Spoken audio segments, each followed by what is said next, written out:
last time we met, you were involved in all sorts of amazing types of healing, Yes. energetic work. Yes. How did the shift come from that to deep field relaxation? Well, just by allowing.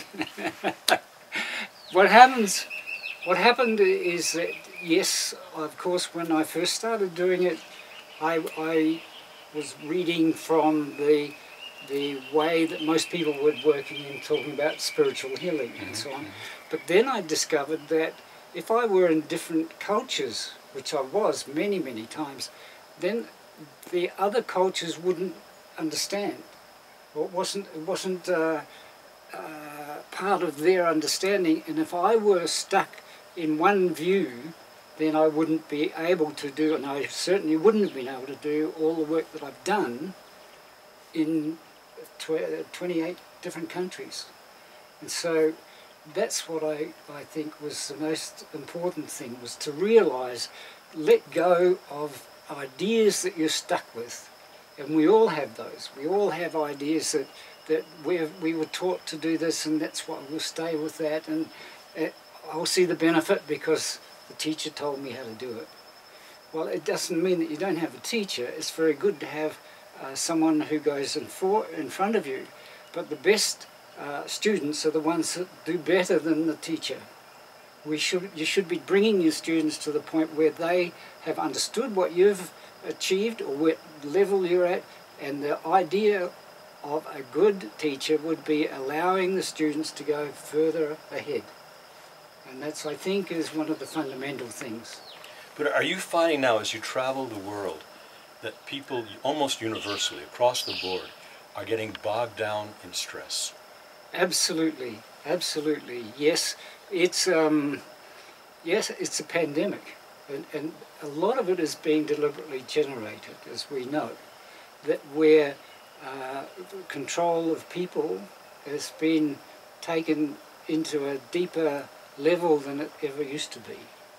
And so that, yes, the stress comes from the desire to be successful, to have more of this and more of that, and I think it's just so stressful when you believe that you're only successful if you've achieved certain levels.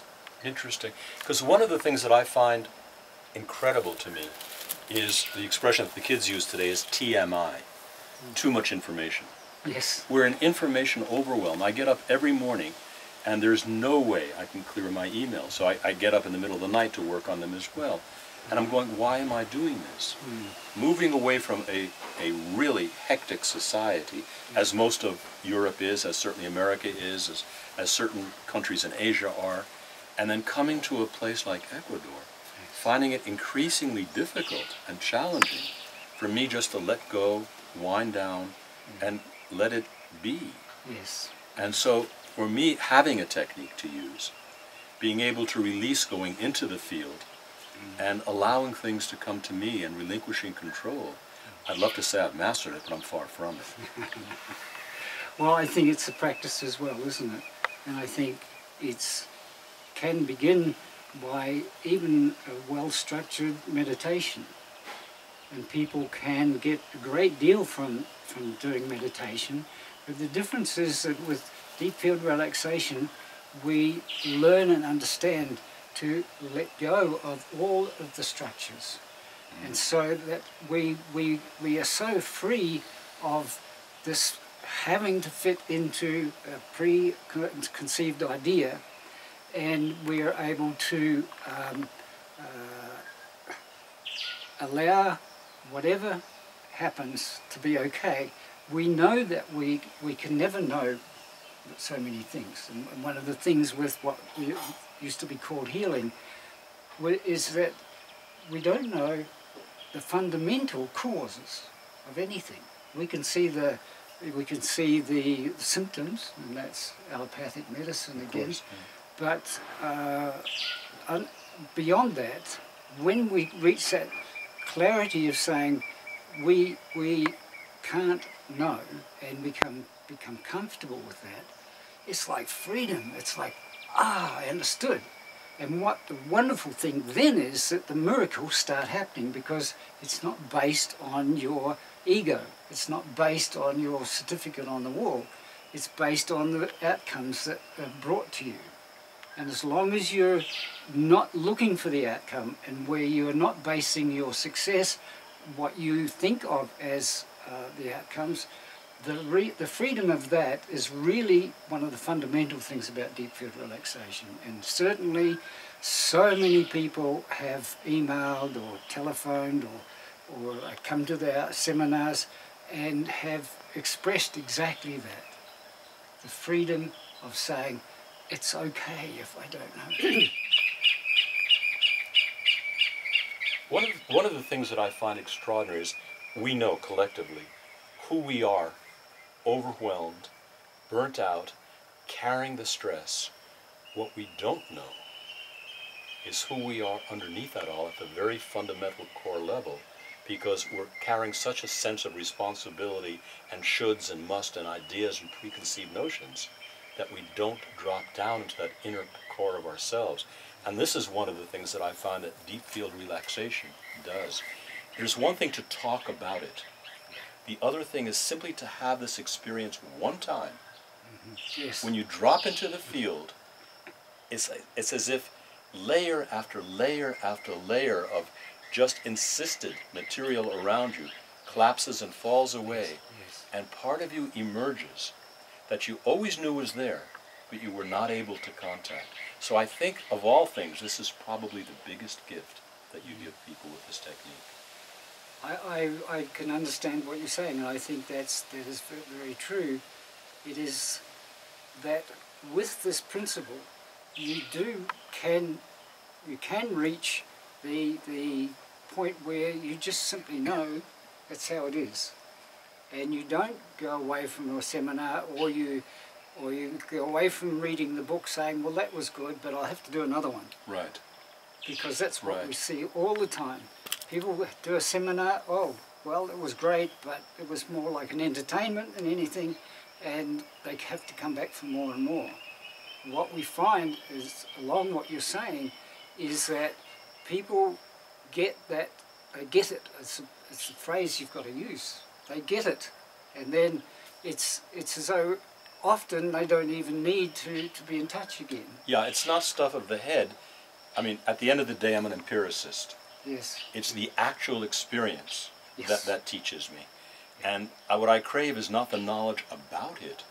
You know, we can talk about water forever, the molecule at 108 degrees, all of its properties. Yeah. It expands as it freezes from 4 to 0. But if you really want to know what water is about, take a sip. And that's what this is about too. Yeah. Until you drop into the field, and I'd like you to explain more about the so-called field, what that really is. Until you've dropped into the field, you sort of have an idea of it that is totally, completely different from the experience of it. When we come to wanting to communicate to someone else what is the field, we have to take another step deeper, and we have to understand we're using the word field as though it's a concrete thing like the paddock with the horses and so on. But actually, we are the field. We are of the field.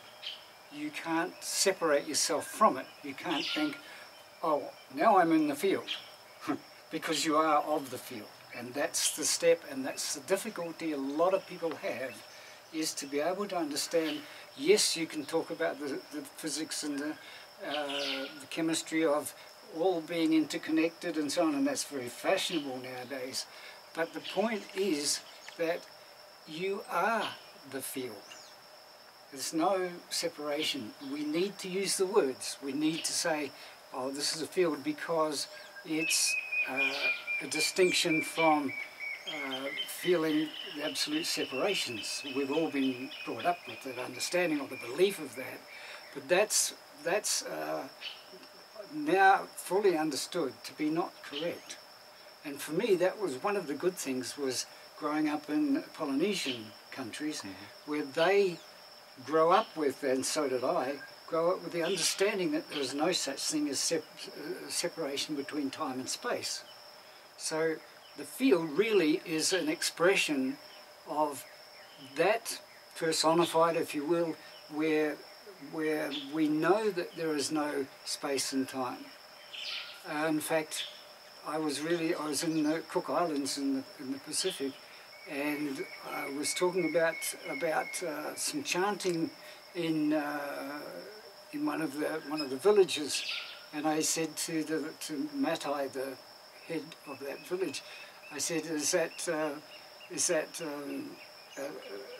an old chant? And he said, or an ancestor's chant? And he said, no, I'm an ancestor. He said, there's no such thing as an ancestor. And we fall into doing that again and again and again. We say, oh, my ancestors, they're here now.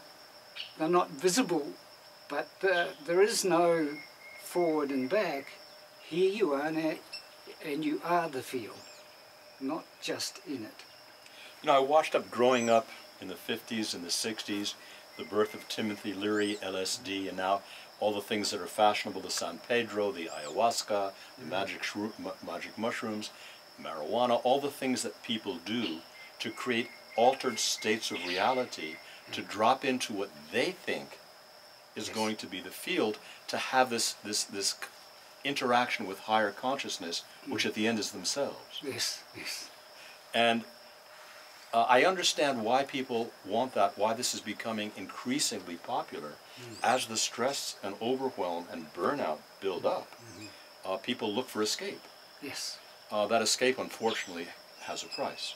Right. Whereas going into deep field relaxation, you enter into that internal state of oneness, which you have total control over in terms of it not owning you through a chemical reaction in the body, but it's a genuine interaction with yourself at a higher state of being.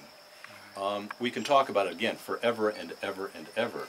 Experiencing it one time does it, but to have that experience, to know what that is a life changer.